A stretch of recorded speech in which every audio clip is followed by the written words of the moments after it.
दिन आनंद गांव से जा रहे थे, तभी उन्हें एक अजीब सी आवाज सुनाई दी। वे आवाज की तरफ गए। उन्होंने देखा कि एक बूढ़ा कुत्ता जमीन पर पड़ा है। कुत्ता बहुत कमजोर था, वह मुश्किल से खड़ा हो पा रहा था। उसके शरीर पर जख्म थे, वो बहुत दर्द में लग रहा था। आनंद ने गांव वालों से कुत्ते के बारे में पूछा। उन्होंने बताया कि इस कुत्ते पर किसी ने श्राप दिया है, इसलिए कोई इसकी मदद नहीं करता। आनंद को यह सुनकर बहुत दुख हुआ। आनंद को कुत्ते पर बहुत तरस आया। उन्होंने सोचा कि वे इसकी मदद करेंगे, चाहे कुछ भी हो जाए। उन्होंने कुत्ते को उठाया और उसे अपने आश्रम ले गए। आनंद ने कुत्ते के जख्म साफ किए। उन्होंने उसे खाना और पानी दिया। वे धीरे धीरे उससे बातें करने लगे।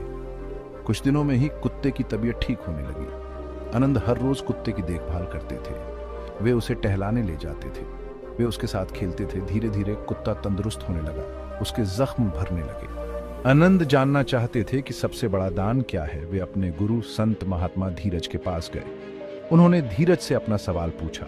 धीरज ने मुस्कुराते हुए कहा, बेटा, सबसे बड़ा दान वो है जो बिना किसी लालच के किया जाए। जो दान बिना स्वार्थ के किया जाए वही सच्चा दान है।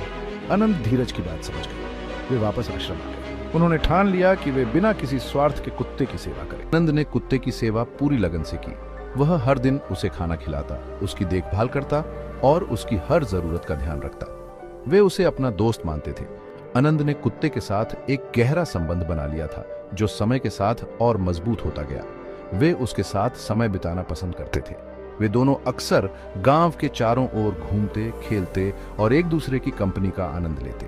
उन्हें कुत्ते से सच्चा प्यार हो गया था। आनंद ने कुत्ते को अपने परिवार का हिस्सा मान लिया था और उसकी खुशी में अपनी खुशी देखी। धीरे धीरे कुत्ते का व्यवहार बदलने लगा, उसकी सेहत में सुधार होने लगा और वह पहले से ज्यादा खुश और सक्रिय दिखने लगा। वह अब शांत और प्यार करने वाला हो गया था। आनंद की देखभाल और प्यार ने उसे एक नया जीवन दिया था। वह आनंद का एहसान मानता था। कुत्ते की आंखों में आनंद के लिए कृतज्ञता और प्रेम साफ झलकता था। वह आनंद का वफादार साथी बन गया। जहां भी आनंद जाता, कुत्ता उसके साथ होता, उसकी हर कदम पर साथ देता। गांव वाले भी बदल गए थे। उन्होंने आनंद और कुत्ते के बीच के इस अनोखे बंधन को देखा और उससे प्रेरित हुए। उन्होंने आनंद की निस्वार्थ सेवा देखी थी। आनंद की मेहनत और समर्पण ने गांव वालों के दिलों को छू लिया था। उन्हें अपने बुरे व्यवहार पर पछतावा हुआ। वे समझ गए थे कि जानवरों के प्रति दया और प्रेम का महत्व क्या होता है। वे भी अब कुत्ते के प्रति दया भाव रखने लगे थे। गांव में अब हर कोई जानवरों के प्रति अधिक संवेदनशील और दयालु हो गया था। एक दिन आनंद ध्यान कर रहे थे। वह अपने मन को शांत करने की कोशिश कर रहे थे और अपने चारों ओर की दुनिया से जुड़ने का प्रयास कर रहे थे।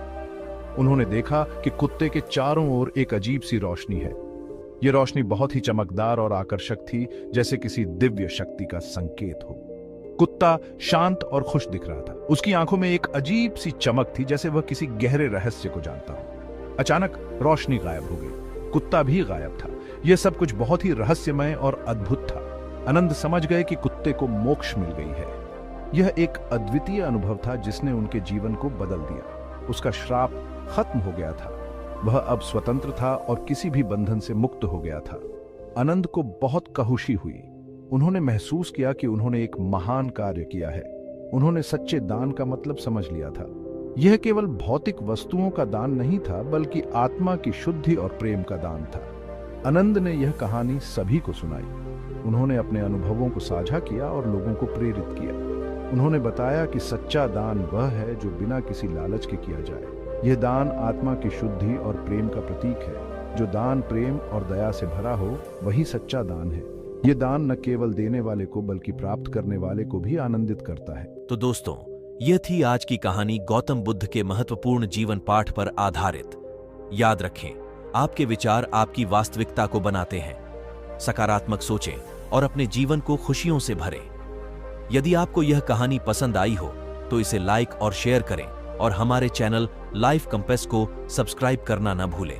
धन्यवाद।